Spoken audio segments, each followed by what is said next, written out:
நிகழும் ஸ்ரீ மங்களகரமான குரோதி ஆண்டு ஏப்ரல் மாதம் 14ஆம் தேதி ஞாயிற்றுக்கிழமை அன்று சஷ்டி திதியில் திருவாதிரை நட்சத்திரத்தில் அதிகண்டம் நாமயோகத்தில் தைதுளோம் கரணத்தினில் மிதுன ராசியில் சித்தயோகம் கூடிய நன்னாளில் இந்த மகத்தான சித்திரை தமிழ் வருட புத்தாண்டு பிறக்கிறது. சித்திரை மாத கிரக நிலைகளை பார்க்கும்போது மேச ராசியில் குருவுடன் சூரிய பகவான் உள்ளார். கன்னி ராசியில் கேது பகவானும், மீன ராசியில் புதன், சுக்கிரன், ராகு பகவான் உள்ளனர். கும்பராசியில் சனி பகவானும் செவ்வாய் பகவானும் உள்ளனர். இந்த ஆண்டு சித்திரை மாதத்திலேயே குரு பகவான் 12 ஆண்டுகளுக்கு பிறகு ரிஷபராசிக்கு இடப்பெயர்ச்சி ஆகிறார். 30 ஆண்டுகளுக்கு பிறகு சனி பகவான் மீனராசி சென்று ராகுவுடன் இணைய போகிறார். பிறக்க போகும் குரோதி தமிழ் புத்தாண்டில் 2 கிரக உச்சத்தையும் ஒரு நீசபங்க ராஜயோக கிரகத்தையும் தன்னுடைய கோச்சாரமாக கொண்டுள்ளது. சூரியன் குரு இணைவு மிகுந்த நன்மை தரும். ஆனால் ராகு, உச்ச சுக்கிரன், புதன் சேர்க்கை கொஞ்சம் திகிலாக உள்ளது. அதேபோல் சனி செவ்வாய் சேர்க்கையும் நன்மை தருவதாக இல்லை. எனவே இந்த வருடம் நன்மை எவ்வளவு அதிகம் உள்ளதோ அதே அளவு கெடுதலும் உள்ளது. எனவே அவரவர் குடும்ப பெண்களையும், இளைஞர்களையும், குழந்தைகளையும் நீங்கள்தான் பத்திரமாக பார்த்துக் கொள்ள வேண்டும். இதில் ஒன்றை சொல்லியே ஆக வேண்டும். நினைப்பதை நல்ல செயலாக நினையுங்கள். ஏனெனில் கொஞ்சம் கோக்குமாக்கு யோசனை எட்டி பார்க்கும். வேறென்ன, ஒரு துணையை செட்டப் பண்ணலாமா என்று ரொம்ப நாளாக மனதில் ஓடிக்கொண்டே இருக்கும். இந்த மாதிரி விளங்காத யோசனைகள் எல்லாம் வேண்டாம். செல்வம் செல்வாக்கு பெருக, நல்ல நட்பு கிடைக்க, முயற்சிகளில் முன்னேற்றம், வாழ்வின் அபிவிருத்தி என இவை சார்ந்து சிந்தனை செய்யுங்கள். இந்த வருடம் அத்தனையும் நடக்கும். நல்லன எல்லாம் கைகூடி வரும். சிம்ம ராசி அன்பர்களே, சித்திரை மாதம் முதல் தொழில் குருவாக 10ஆம் வீட்டில் வந்து அமரப்போகிறார் குரு பகவான். தொழில் ஸ்தான குருவின் பார்வை உங்கள் ராசிக்கு 2, 4, 6ஆம் வீடுகளின் மீது விழப்போகிறது. சனி பகவானும் கண்டச்சனியாக அமர்ந்து உங்கள் ராசியை பார்வையிடுகிறார். 10இல் குரு வந்தால் பதவியில் மாற்றம் வரும். தொழில் வியாபாரத்தில் மாற்றம் உண்டாகும். பதவியில் புரமோஷன் கிடைக்கும்.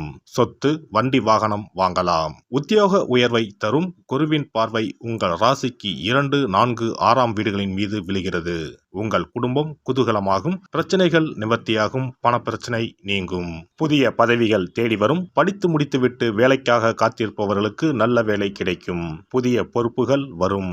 இடமாற்றங்கள் ஏற்படும். வெளிநாடுகளில் வேலை செய்பவர்கள் கவனமாக செயல்படவும். மேல் அதிகாரிகளின் உத்தரவுக்கு கட்டுப்படுங்கள். வீண் தர்க்கம் வேண்டாம். வீடு, நிலம் வாங்கலாம். வீடு கட்டி கிரகப்பிரவேசம் செய்யலாம். குரு பார்வையால் குடும்பத்தில் சுபகாரியம் நடைபெறும். 4ஆம் வீட்டில் குரு பார்வை விழுவதால் வேலையில் இடமாற்றம் ஏற்படும். சுகமும் சந்தோஷமும் ஏற்படும். சிலருக்கு வீடு மாற்றம் நிகழ வாய்ப்பு உள்ளது. 6ஆம் வீட்டில் குருவின் பார்வை விழுகிறது. கடன் பிரச்சனைகள் நீங்கும். எதிரிகள் தொல்லை நீங்கும். கண்டச்சனியாக உங்கள் ராசிக்கு நேர் எதிரே சனி பகவான் ஆண்டு முழுவதும் அமர்ந்திருப்பதால் வேலையில் பொறுப்பும், பணியிடங்களில் பேசும்போது கவனம் தேவை. இருப்பதை விட்டுவிட்டு பறப்பதற்கு ஆசைப்படக்கூடாது. சுபகாரியங்கள் நடக்க சற்று போராட வேண்டியிருக்கும். உடல் ஆரோக்கியத்தில் அதிக கவனம் தேவை. சனி தரும் சசயோகத்தால் செல்வம் வீடு தேடி வரும். உங்கள் செலவுகளை குறைத்து சேமிக்க தொடங்குங்கள். சகோதரர்களிடம் அதிக உரிமை எடுத்துக்கொள்ள வேண்டாம். பிள்ளைகளின் எதிர்காலத்திற்காக கொஞ்சம் சேமிக்க தொடங்குவீர்கள். சிலருக்கு காதல் மலரும். திருமணம் நடைபெறும். நீண்ட நாட்களாக பிரிந்திருந்த தம்பதிகள் குரோதி ஆண்டில் ஒன்று சேருவார்கள். குரோதி ஆண்டு முழுவதும் ராகு பகவான் உங்கள் ராசிக்கு அஷ்டமஸ்தானத்தில் பயணம் செய்வார். தனவாக்கு ஸ்தானத்தில் பயணம் செய்வதால் தடைகளை தாண்டி வெற்றி பெறப் போகிறீர்கள். மனக்கவலைகள் நீங்கும். போட்டிகளை சமாளித்து வெற்றி பெறுவீர்கள். இந்த ஆண்டு முழுவதும் பண விஷயத்தில் வாக்கு கொடுப்பதை தவிர்த்து விடுங்கள். எந்த இக்கட்டான சூழ்நிலையும் மன உறுதியுடன் சமாளித்து வெற்றி காண்பீர்கள். மே மாதத்திற்கு பிறகு வெற்றிகள் உங்களுக்கு தேடி வரப்போகிறது. குரோதி ஆண்டில் கிரகங்களின் பயணம் சாதகமாக இருப்பதால் மகிழ்ச்சியில் திளைக்கப் போகிறீர்கள். சூரியனார் கோவில் சென்று தரிசனம் செய்து வணங்கவும். சூரியன் எதிரில் குரு இருப்பார். அவரையும் சேர்த்து வணங்கிக் கொள்ளவும். சனி செவ்வாய் சேர்க்கைக்கு ஞாயிற்றுக்கிழமையில் பன்னீர் பூமாலை மற்றும் அகல் விளக்கில் புங்கம் எண்ணெயில் 19 மிளகை மூட்டை கட்டி சிகப்பு நிற திரிகொண்டு தீபம் ஏற்றவும். சிறப்பு பரிகாரம்.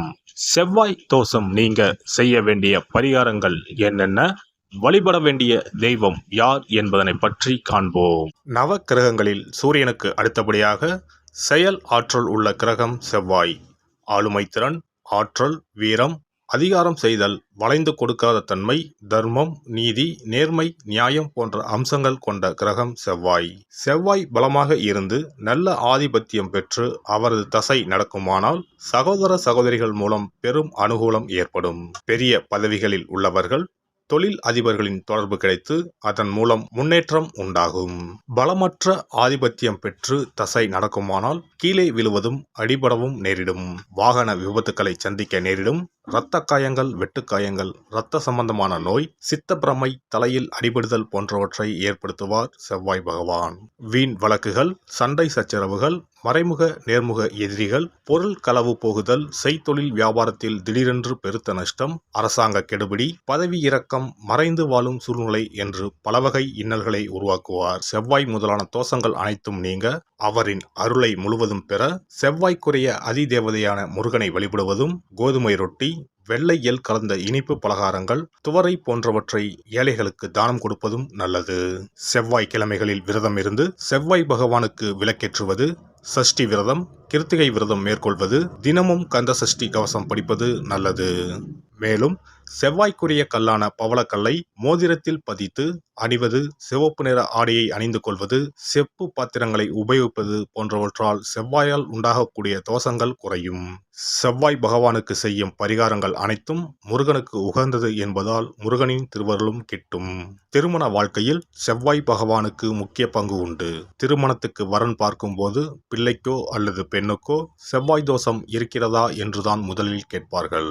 அந்த அளவுக்கு செவ்வாய் தோஷம் மிகவும் முக்கியமானதாக பார்க்கப்படுகிறது. ஒருவரின் ஜனன ஜாதகத்தில் லக்னம், சந்திரன், சுக்கிரன் ஆகியோருக்கும் செவ்வாய் இருக்கும் இடத்திற்கும் உள்ள தொடர்பை கொண்டுதான் செவ்வாய் தோஷம் ஒருவரின் ஜாதகத்தில் எந்த அளவுக்கு வலிமையாக இருக்கிறது என்பதை கணிக்க முடியும். செவ்வாய் தோஷம் இருக்கிறது என்றால் நம்பிக்கையோடு மிக எளிய பரிகாரங்களை செய்வதன் மூலம் தோஷ நிவர்த்தி பெறலாம். செவ்வாய் தோஷம் என்பது திருமண தடையை ஏற்படுத்துவது மட்டுமல்லாமல் மேலும் பல இடையூறுகளையும் ஏற்படுத்தும். எனவே செவ்வாய் பகவானை செவ்வாய் தோறும் செவ்வாய் ஹோரையில் வழிபடுவதும், செவ்வாய்க்குரிய கடவுளான முருகப்பெருமானை 9 நெய் தீபம் ஏற்றி வழிபடுவதும் செவ்வாய் தோஷத்தினால் ஏற்படக்கூடிய அசுப பலன்களின் தாக்கத்தை பெரிதும் குறைக்கும் என்பது ஐதீகம். செவ்வாய் தோஷம் ஒருவருக்கு இருந்து ஒருவருக்கு இல்லை என்றால் திருமணம் செய்யக்கூடாது என்பது சாஸ்திரம். இருவருக்கும் இந்த தோஷம் இருந்தால் திருமணம் செய்து வைக்கலாம் என்று சிலர் சொல்வார்கள். ஆனால் பொதுவாக தோஷம் ஒருவருக்கு இருந்தாலும் சரி அல்லது இருவருக்குமே இருந்தாலும் சரி, தக்க ஜோதிடர்களை ஆலோசித்து முறைப்படி பரிகாரங்கள் செய்வதுதான் சரி. செவ்வாய் தோஷத்தால் திருமண தடை உள்ளவர்கள் வைத்தீஸ்வரன் கோவிலுக்கு வந்து அரச மரத்தடி விநாயகர் ஆதி வைத்தியநாதரை வழிபட்டு ஆலமரத்தை சுற்றி வர வேண்டும். வைத்தியநாத சுவாமி, தையல்நாயகி அம்மன், செவ்வாய்க்கு அதிதேவதையான முருகப்பெருமானை வழிபட வேண்டும். சன்னதியில் உள்ள செவ்வாய் பகவானுக்கு சிகப்பு வஸ்திரம் சாத்தி அபிஷேகம் செய்து பரிகாரம் செய்ய தடைகள் நீங்கும். இந்த வீடியோ பதிவு உங்களுக்கு பிடித்திருந்தால் லைக் பண்ணுங்க, கமெண்ட் பண்ணுங்க, ஷேர் பண்ணுங்க, மறக்காம சப்ஸ்கிரைப் பண்ணுங்க, பக்கத்துல இருக்கிற பெல் பட்டனை கிளிக் பண்ணுங்க. நன்றி, வணக்கம். ஓம் நமச்சிவாய. சிவாய நம.